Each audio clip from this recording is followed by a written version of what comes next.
Good afternoon. My name is Kent Dicks, and I'm CEO of a new company called Life365.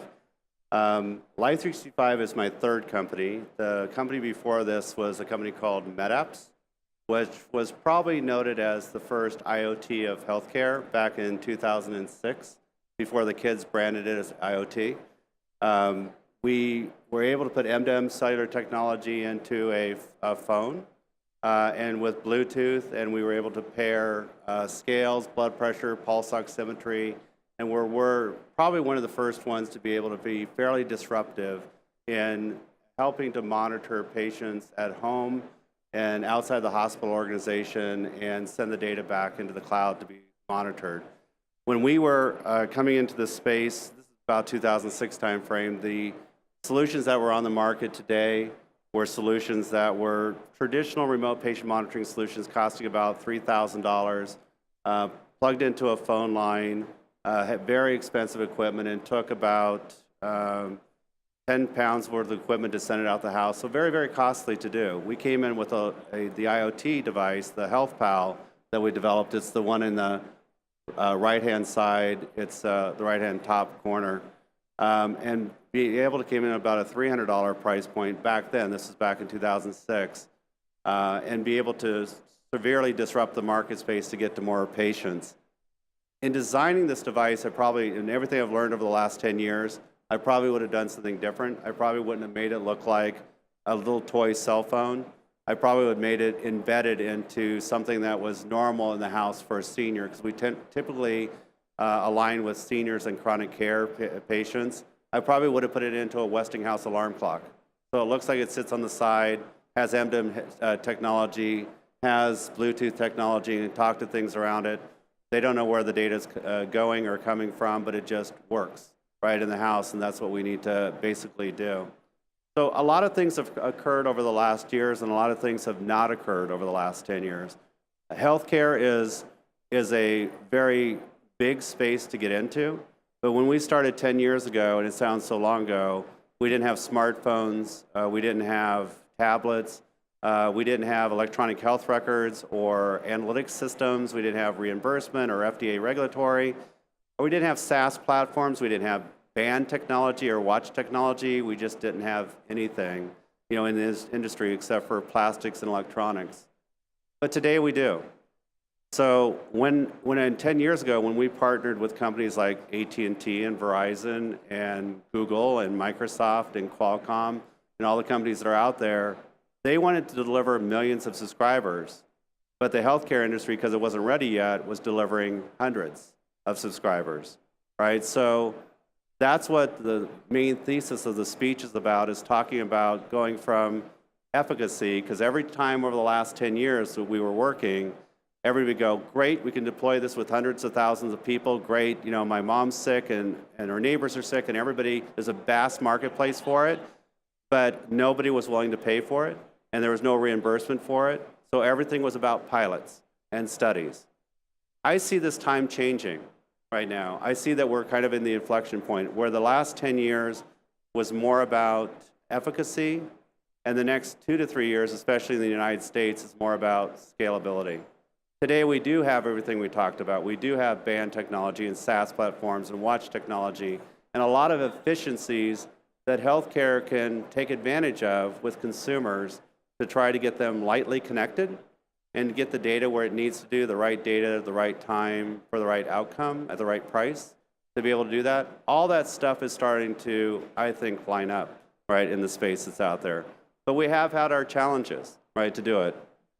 The other thing I'll just briefly mention as well is that when we're designing, especially from my perspective, so this is not, don't take this as the end-all be-all, I'm just saying it from my perspective, I typically concentrate on the 20% that consume 80% of healthcare costs, so the sick of the sick, typically indigent population and the senior population. I think 75% of all seniors have at least one chronic disease that's out there. So I typically am aiming for the 65, 75, and older population that's out there. The things that we've learned along the way is that even today, most people would say that a smartphone is going to be the thing that actually integrates around the home and bring all connectivity together. And a lot of times it has. Right? In my life, it's doing that. But I'm finding a lot of things are decentralizing too. Decentralizing into little tiny IoT of things that make it cost effective to be able to do this. This is incredibly important because the statistic, even today, is 60% of my user base, seniors, have a smartphone, but 10% use it for more than just dialing the phone, right, from that standpoint. So we have to make things that are simple for me, easy. If I had a VCR, it'd still be flashing 12, right, that's out there. I don't want to go home and try to make things work and connect them. You know, I don't want to be shoving M2M technology or hubs out to people and say, hey, plug this. Has anybody tried to take a scale that's a Wi-Fi scale and try to connect it to your Wi-Fi, right? I mean, it took me 3 hours, and I'm technical to do that, right? Trying to pair it to your smartphone, pass over the credentials and the password, and then trying to connect it again. It's not an easy task. So take that into a home where people are not technology friendly or comfortable. From that standpoint, it's just not going to happen. We have to show up into a home, into an environment where things are plug and play, where things are automatic, where things are not intimidating. From that standpoint, we have to be able to make it just work going forward. So I talked a little bit about this. You know, I think there is an inflection point that's going on here in the next 12 months. It's actually started right now. If you're not in the healthcare space, a lot of you refer to it as Obamacare that's out there, but there's a lot of payment plans that are coming together, a lot of different care plans to basically change us from fee for service, every time you see your doctor, the doctor gets paid, to now fee for value, right? So they don't want you to go to the doctor every single time, right, and have him patch you up for the same thing and then go back and then you get paid every single time for it. They want you to take some level of responsibility for that. So the models are starting to change. And with that, you're starting to see things emerging, like there almost was a little bit of a plan. I don't want to get on any side of the political spectrum, let's just have our own opinions on this stuff. But a little bit of plans, when you started seeing your doctors starting to carry laptops around them all the time, that they have the electronic health records, that started coming from Meaningful Use 1, which is a $44,000 incentive that they got to be able to start putting electronic health records in place, which led to Meaningful Use 2, which is now electronic health records, which starts with interoperability. And now we're starting to go into Meaningful Use 3, which is still interoperability. The main, I would say, and you can disagree with me, but the main killer of scaling in this industry right now is the lack of interoperability between electronic health records and electronic medical records. And that's still going to pose a challenge for a while until we get that fixed. And I think it has to be fixed from a regulatory side to be able to do that. So policy-wise, we have Meaningful Use 3 that's coming up, and MACRA and MIPS that's coming up, and bundle payment services that it's now being put in place now. Basically, and I'm not the expert on it, I'm preparing for this, basically is now that if you're responsible for the patient, you've been tagged as responsible for the patient, you're now responsible for the next 30, 60, or 90 days to be able to do that. So it's in your best interest as a healthcare provider to be able to go out and take control of that patient, stay lightly connected to them for that 30, 60, 90 days, make sure they come back to see you, make sure they have good quality of care, because if you start out with congestive heart failure at Banner Health and you go back to Mayo Clinic, they may rerun tests on you and you may get charged for it, right, to be able to do it. So you want to control the leakage out of your networks to be able to do that. So there's policy that's coming in place over the next 12 months, I believe, and then there's technology, which I talked about, which is the ability to go through and to use off-the-shelf SaaS technology, platforms and everything else to start looking at light connections. And then there's the demand that we believe. So under the new care models that are out there, people need to have, doctors don't need to have more data, I'll just say it that way, but the electronic health records that are in place now that weren't in place before, that are driven by analytic systems, need to get access to light data or actionable data across the greatest population at the lowest cost possible to feed the analytic systems to drive better outcomes and reduce cost. They do. They need it to be able to do that. And the value proposition is, how do I get that light data? How do I send mom home with congestive heart failure and know that at some point along that 30, 60, 90-day period that something's going wrong? How do I get mom to her first appointment? If mom is not going to use her smartphone to do this, how do we get her connected to be able to do that along the way? So, I've talked about a lot of this, but, part of it is, I think a cornerstone is engagement. I always lead off on all of our stuff with engagement. If you don't understand where mom's coming from, I mean, my mom's a perfect example. I moved her from the farm to independent living. There's perception and then there's reality. Perception is mom is adherent and taking her medication. Reality is she's feeding it to dad, right? That's out there. So she's doing things differently. She's doing it on her own terms. So how do we engage her on those terms? So driving through user engagement is a good thing. The other thing is what excites mom to take her medication? A lot of times we incent people to do that. So giving her a gym membership to Silver Sneakers is probably not going to do that because she walks 300 steps a day. But giving her a Netflix subscription may do it.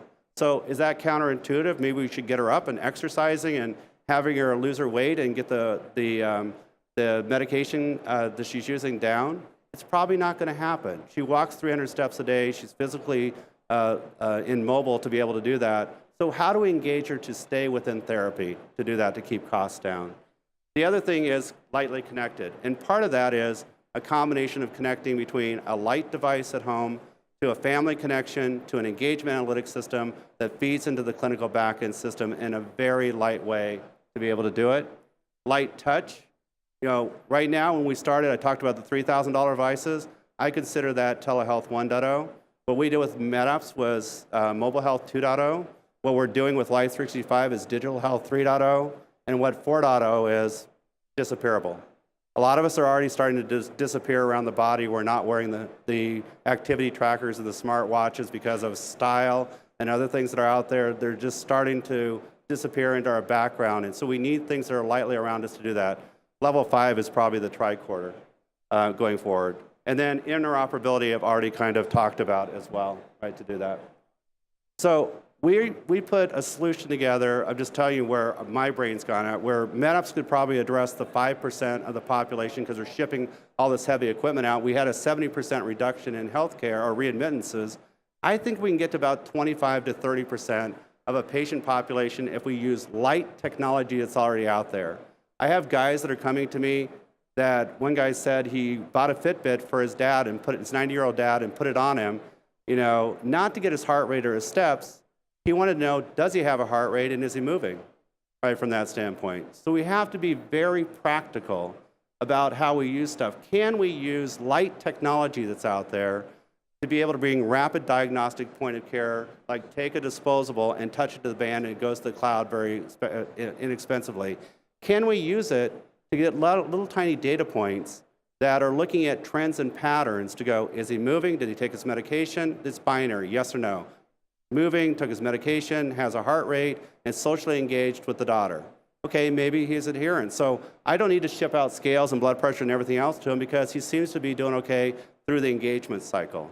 But if he's not responding or she's not responding to this, can we add on other things that are out there to be able to have blood pressure devices or FDA cleared devices and then feed that data into the back of the analytics system, the electronic health record, to be able to allow it to be acted upon and titrated for the physician, right, to do. The other thing which is very important here is that we have put bidirectional capability on it, watch-like capability to put it on a band. My seniors that I'm working with, we're not going to afford a $300 watch, a $500 phone, and $50 a month. I'm not going to walk in, they're not going to have it, and they're not going to pay for it. But if I can take that bidirectional capability and put it on a $149 or a $99 band, footprint size, make it last 5 to 7 days, you can use inductive charging that's intuitive, that just goes back into a watch case and sits on their nightstand to be able to do this. This is all designed for the seniors. Then I think I have a half a chance of keeping it on the wrist to do that. I also have a chance of keeping on the wrist with my parents financially as well. I talk about independence, safety, and care, that a lot of times when you walk into a senior's place is that you talk about a PERS unit, help I've fallen, I can't get up, or maybe some light home automation. But they also come with health issues. 75% of my seniors come with health issues. How do we integrate those together into all one system that allows somebody to go through, family members to go through and take care of it? But my parents are financially motivated too. I'll let them live in Ottumwa, Iowa for 1,500 miles away from me away and not be close to us in their home if they stay lightly connected to me. If we have to move them into assisted living, their savings starts going fast away as well. So I think we have the ability to stay connected, bring the families together, and do that, and then also feed the data into the clinical backend system along the clinical backend system to be able to be acted upon by the physicians. Where I think that we're at in this thinking is where we're at when the smartphone kind of showed up, when iPhone showed up. We're all carrying flip phones, we're all carrying Garmins. I don't even know what happened to my Garmin, but Garmins and CD players and laptops and calculators and everything else, and it merged into a platform. The senior is the same way. In that home, you're seeing disparate solutions that need to come together in one platform. And the best thing about our model is it's free to the senior. They don't have to pay anything. So I'm going to stop right now and I'm going to go through and ask anybody if they have any questions whatsoever in the audience. No questions? Pretty well understand? Okay, thanks a lot, appreciate it.